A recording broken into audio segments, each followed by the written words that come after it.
Buenas noches. El actual panorama político del Perú nos sitúa frente a una segunda vuelta profundamente dividida, protagonizada por los candidatos Keiko Fujimori y Roberto Sánchez, particularmente en el último debate que estuvo marcado por buscar la polarización, cambios drásticos en los planes de gobierno y la incesante petición de donaciones a través de la aplicación Yape. ¿Para qué? Para pagar supuestas actas impugnadas cuando los plazos legales ante el Jurado Nacional de Elecciones ya había vencido. Frente a este escenario surge la siguiente controversia. ¿El comportamiento político y estratégico de ambos candidatos representa un ejercicio democrático legítimo o constituye una degradación ética política que vulnera la confianza del electorado? Desde nuestro punto de vista, el accionar de los candidatos en la actual segunda vuelta evidencia una severa crisis de moralidad y ética política caracterizada por la falta de seriedad,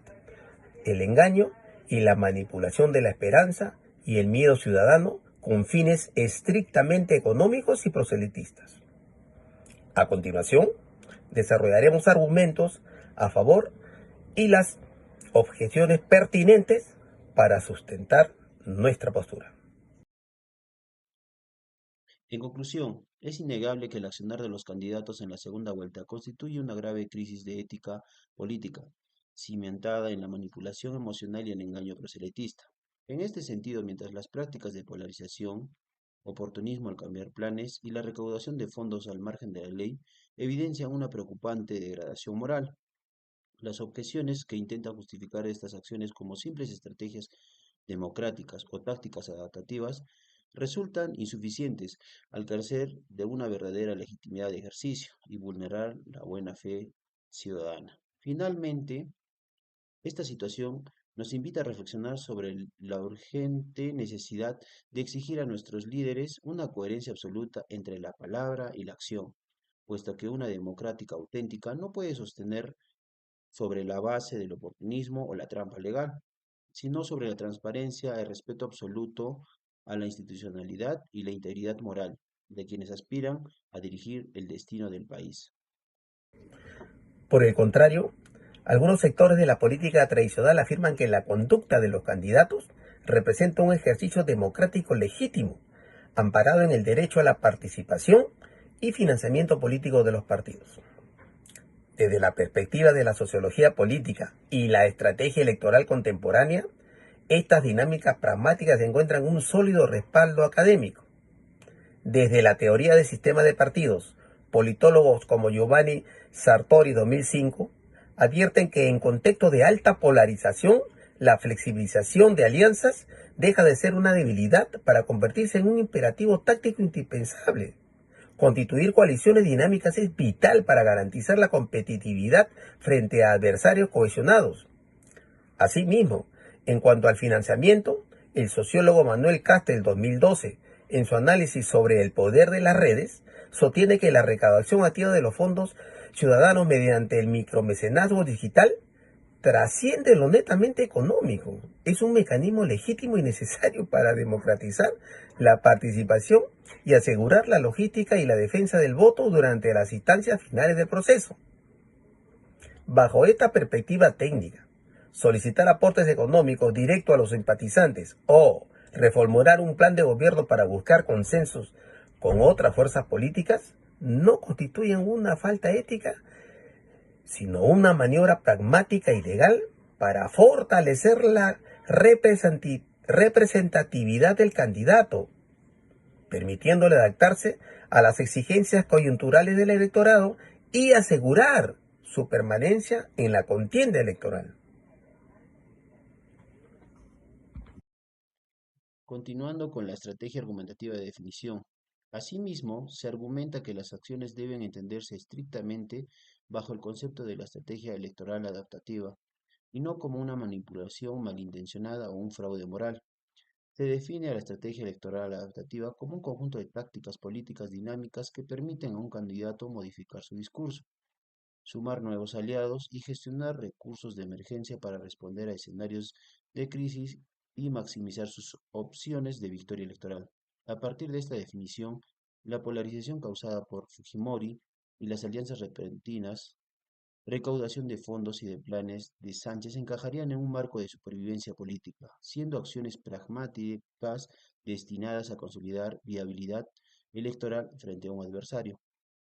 Por lo tanto, para sus defensores no estaríamos frente a un engaño al elector, sino ante un ejercicio natural de la política donde la flexibilidad táctica es indispensable para alcanzar el poder y gobernar. Ahora,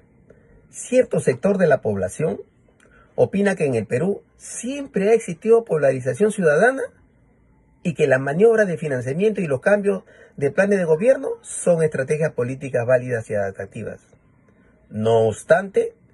este argumento es discutible debido a que la legitimidad política exige un ejercicio ético inquebrantable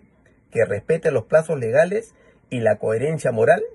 ya que de acuerdo con el constitucionalista Domingo García Belaúnde 2019, en el derecho electoral es imperativo una legitimidad de ejercicio, lo cual vulnera drásticamente cuando se recaudan los fondos vía YAPE para trámites caducos ante el Jurado Nacional de Elecciones o se apela al miedo como táctica de voto. Por consiguiente, la supuesta estrategia adaptativa se convierte en un fraude a la voluntad popular cuando instrumentaliza económicamente a los simpatizantes bajo premisas falsas y destruye el etos del líder político, confirmando que estas acciones constituyen una profunda degradación moral y no un derecho democrático legítimo. Continuando con la estrategia argumentativa de generalización. En primer lugar, la actual campaña electoral no se fundamenta en un genuino deseo de servicio público, sino que se caracteriza por una matriz estructural de improvisación y de engaño sistemático frente a los votantes. En un primer caso alarmante, en esta contienda son los cuestionables comportamientos políticos de Keiko Fujimori, quien ante un evidente y transversal antifujimorismo que cruza distintas ideologías y regiones del país, ha recurrido a tácticas de polarización y episodios de berrinches mediáticos, en lugar de buscar consensos democráticos sólidos. Un segundo caso alarmante es el de Roberto Sánchez, quien ha instrumentalizado la plataforma YAPE para solicitar aportes económicos fuera del plazo legal establecido por el Jurado Nacional de Elecciones con la excusa de impugnar actas, abandonando también abruptamente las propuestas clave de su plan de gobierno original para forjar alianzas contradictorias de última hora y captar votos rápidos. Al analizar estos casos concretos, se observa un patrón de comportamiento sistemático, donde al respecto de las normas institucionales y propuestas técnicas son reemplazados por un oportunismo político, demostrando que ambos candidatos priorizan sus intereses particulares y económicos por encima de la integridad democrática, lo que irremediablemente destruye la confianza ciudadana y degrada la política nacional.